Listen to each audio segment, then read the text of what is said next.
میرے عزیز، کچھ لوگ ایسے ہیں جن سے عذاب قبر ہوگا ہی نہیں۔ میرے رسول کریم صلی اللہ تعالی علیہ وسلم نے ارشاد فرمایا کہ جو اللہ کے رستے میں شہید ہو گیا، یہ سنن نسائی میں موجود ہے، اسے عذاب قبر نہیں ہوگا، بلکہ ایک حدیث میں تو فرمایا حساب کتاب بھی نہیں ہوگا، اللہ بغیر سوال جواب کے جنت عطا فرما دے۔ کچھ لوگوں کو لوگوں کی بخشش پہ بھی مسئلہ ہی بنتا ہے کہ کوئی بخشا نہ جائے۔ اور ایک صاحب کہہ رہے تھے جی یہ کیا معاملہ ہے کہ جمعے کو بندہ مر گیا یا فلانا ہو گیا تو اس سے حساب کتاب نہیں ہوگا، اتنے بڑے جرم لوگوں نے کی، اتنے پاپ، اور جمعے کو مر گیا تو بخشا جائے گا۔ تو میں نے کہا جرموں کا بھی اسے حساب اللہ لے لے گا، لیکن میاں حساب کتاب کی ڈیوٹی نہ اللہ کی ہے تو بہتر یہ ہے کہ اسی کے ہاتھ میں رہے، تو نہ اپنے ہاتھ میں لینے کی کوشش کر۔ سنن ترمذی کی حدیث۔ ہمیں پتہ نہیں کیا مصیبت ہے، ہمیں پتہ نہیں کیا مسئلہ ہے۔ ایک جنازے سے میں نکلا، آپ یقین کریں کبھی کبھی کلیجہ پھٹ جاتا ہے۔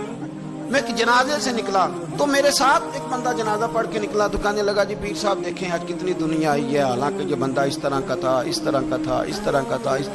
میں نے اسے کہا یار تجھے تو فکر ہی لگ گئی ہے کہیں جنت میں چلا ہی نہ جائے، تو اس طرح کرنا جنت کے دروازے کے سامنے کھڑے ہو جانا ڈنڈا لے کے کہ میں نے نہیں جانے دینا۔ شرم آنی چاہیے ہمیں۔ اللہ فرماتے ہیں جنت اتنی چوڑی ہے جتنے زمین و آسمان، اس کی چوڑائی زمین اور آسمان کے برابر ہے، تو ہم تو اپنے علاوہ کسی کو جانے نہیں دینا چاہتے جنت میں۔ اور بس کریں، جنت خدا کا فضل ہے، اور اللہ فرماتے ہیں میرا فضل میں جسے چاہتا ہوں عطا کرتا ہوں۔ یہ سنن ترمذی کی حدیث،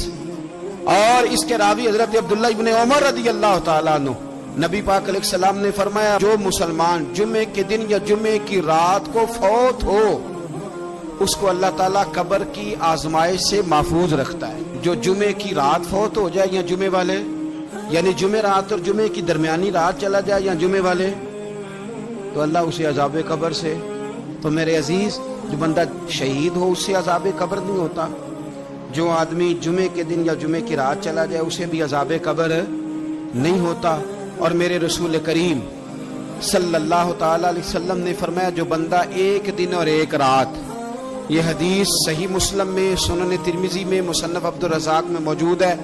ایک دن اور ایک رات اللہ کی رضا کے لیے اسلامی سرحد پہ پہرا دے۔ میں اور آپ سوئے ہوئے ہیں، لیکن وہ لوگ جو فوجی بارڈروں پہ کھڑے ہیں، دیکھو مدینے والے محبوب کس کس پہ کرم فرماتے ہیں۔ ساری عمر نہیں، 24-25 سال کی سروس نہیں، فرمایا ایک دن اور ایک رات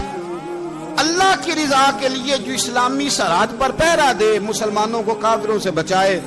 رب اسے عذاب قبر نہیں دے گا، اسے اللہ تعالیٰ اپنے فضل سے معاف فرما دے گا۔ ایک رات اور ایک، آپ کیا سمجھتے ہیں کہ ان فوجیوں کی کوئی چھوٹی شان ہے، ان کا کوئی چھوٹا مرتبہ ہے؟ ایک دن اور ایک رات اگر یہ پہرا دیں تو اللہ انہیں اتنا انعام عطا کرتا ہے۔ اسی طرح سن لو، یہ ذرا غور سے سننا، ابن ماجہ کی حدیث، اور اس کے علاوہ مسند ابو یعلا میں موجود حدیث کے راوی حضرت ابو ہریرہ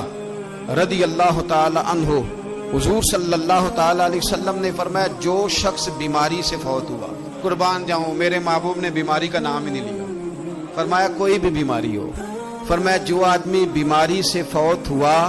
اللہ اسے شہادت کی موت عطا فرمائے گا، اور وہ عذاب قبر سے اور قبر کے امتحان سے بھی محفوظ رہے گا، اور حضور فرماتے ہیں اس کو صبح اور شام جنت کے باغوں میں سے رزق دیا جائے گا۔ جو کسی بھی بیماری سے مرا، یہ لوگ بیماری سے مر رہے ہیں تو لوگوں نے اچھوت سمجھ رہے ہیں، اچھوت، یہ اچھوت نہیں ہے، اس لیے کہ لوارث نہیں، یہ خدا رسول کے ماننے والے ہیں،